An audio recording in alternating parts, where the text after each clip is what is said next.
We have officially reached the time of year where everyone wants to level up their life with the new year. This year, I feel like I actually have leveled up my life a little bit, so I think I'm a little qualified. I'm going to be telling you guys 10 ways you can level up in 2025. The first step or tip is pretty obvious, which is setting up your goals for the year, but something that you want to implement is writing down the steps to achieve them. That way you actually know how to get there, because if you just write like make more money, well, how are you gonna make more money? And what are the steps you're going to take to make more money? So I actually had a journal for 2024. One of my resolutions was to tone my body. To do that, I put like a little dash and I put start 30 to 45 minute workouts. Towards the end of the year, I have been doing like more 30-minute workouts. So that's just kind of an example of how to write down the steps to achieve your goals. If you think about it, if someone were to tell you to do something without steps, like how would you go about doing that? That would be like such a hard and difficult challenge. Think about like making a Lego build. Like how are you gonna make the Lego build without the instructions? So that's just kind of a really helpful tip that I actually learned and I'm gonna be implementing and continue to implement for 2025. The second one is such a basic step and such a basic like tip, but it's to plan and make to-do lists. Listen, I didn't start taking this seriously until 2024 and it's actually been like such an immense help. This is the planner slash to-do list I got for 2024. It's just like super basic. It tells you like the months of the year. As you go through it, it has the dates and the weeks that are in that month. What I would do is I would just create like a little checklist for each day and write down what I need to get done or what I want to accomplish. Some things that I do when I'm not like that motivated for the day is I would write down something that is super easy. For example, reading. If I know I have to read or I haven't read in a while and I want to do it. For me, if I read at least one page, I count that because I still read. Technically, I read. So that's just like one thing to get you motivated throughout the day to complete those goals and those tasks that you need to get done. And it also keeps you on track to know what you need to do for the day and what you're supposed to accomplish. And that could help you be one step closer to your goals. So for example, for my goal this year, it was to tone my body. For the days that I would work out, I would write workout. And I would always complete it, because once you check that box off, like physically check it off, you always get like this dopamine hit. You just feel like such a relief and so much happiness. I feel like having an actual physical planner slash to-do list is like so helpful. It's one of the main reasons I actually completed like the things I wanted to do. The next step is to create a good, solid morning and night routine. You want to create a good morning routine because that sets you up for the rest of the day. If you just wake up and automatically start scrolling on your phone, more likely than not, you're gonna want to be like lazy throughout the whole day and just scrolling on your phone. But the thing is, you could actually accomplish so much more if you have a solid morning routine. If you wake up, immediately get out of bed, brush your teeth, and get ready, or even like complete a task in the beginning of the day. That'll set your whole day up for success. So for example, one thing I'm gonna be doing for my morning routine in 2025 is I'm gonna wake up, I'm gonna brush my teeth, do all my bathroom stuff, come back into my room, make my bed. I'm gonna be stretching in the morning, at least a 5-minute stretch. Something is better than nothing. At least you're getting up and you're doing something. After I would stretch, I would do at least like a 10-minute workout or something. And if my goal was to become more flexible or to tone my body or something, I already accomplished that in the morning. I've already stretched and I've already worked out. So that's some things I cross off my to-do list.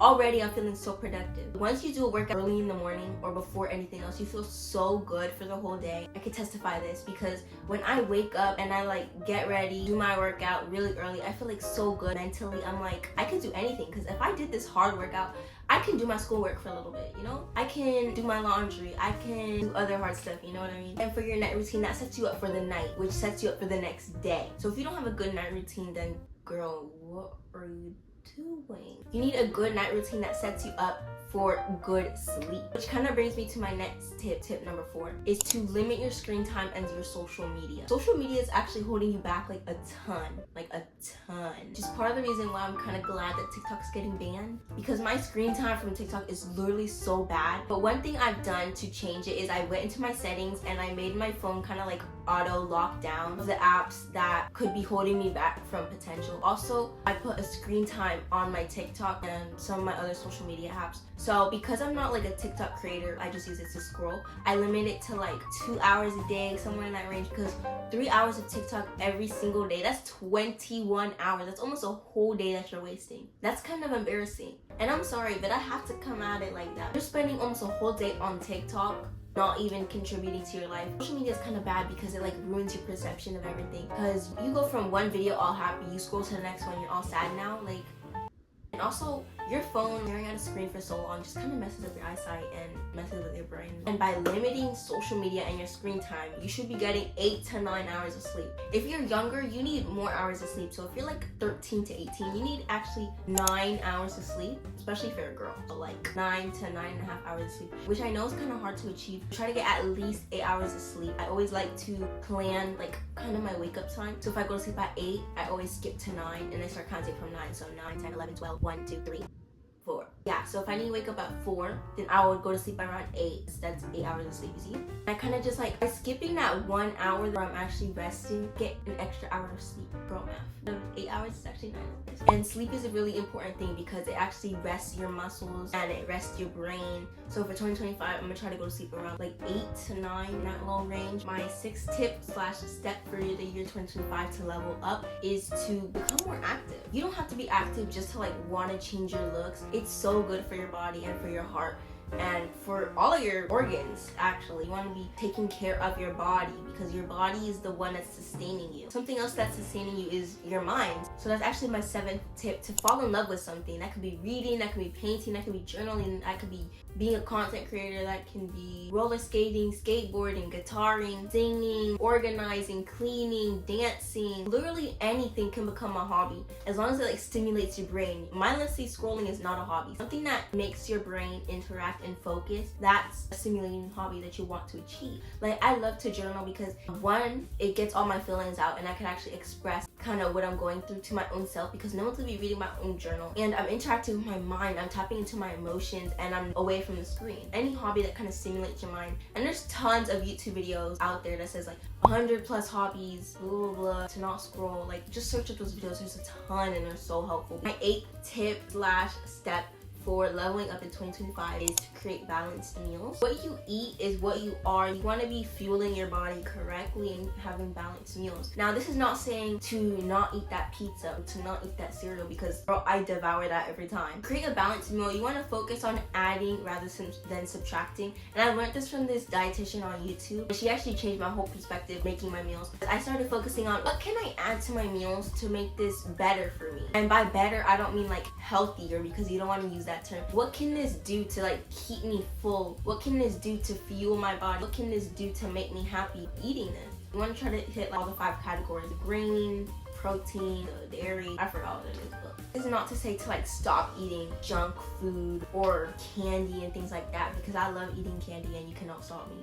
But try to limit it and eat it in moderation. The 9th step I have is to communicate with others, and communicate with yourself. It's so important to open up with other people and tell them what you're going through rather than keeping all your emotions and stuff bottled up inside until you like explode. So if you're not comfortable with sharing with other people, a journal is like so nice, which I love journaling so much. Recently I haven't done it because I'm kind of ignoring my own tip right now. I kept everything bottled up inside. I kind of just like released it and it won't stop coming out. Like, my feelings won't stop throwing up. But even if you have a hard time with words, try to have a self-care day for yourself, like a monthly reset. Try to clean your room a little bit. Try to watch your favorite movie or your favorite show, your favorite YouTuber. Or try to do your makeup if you like doing your makeup. Just do anything that you like to do to like reset for the month or the week or the day, even if your day was really hard. Try to shower with your favorite music playing, or go for a walk if you like walking. You know, there's many options that you can do. And the last and final tip for leveling up in 2025 is to have self-care days. Relax, unwind. This kind of goes with the monthly reset. You want to have those days where you can literally just be free of everything, of all those problems, all those issues, everything that's bothering you. Just be free of it. Put on a face mask, watch a movie, eat your favorite meal, hang out with your family, you know, just have a relaxing day that you love to reset your body and to calm yourself down for the next day. So yeah guys, that's all the tips I have for leveling up in 2025, and those are some of the things that I'm implementing. You should totally subscribe to my channel to see me implement these stuff to level up for 2025. Little promo. But yeah, I hope that was helpful. Bye!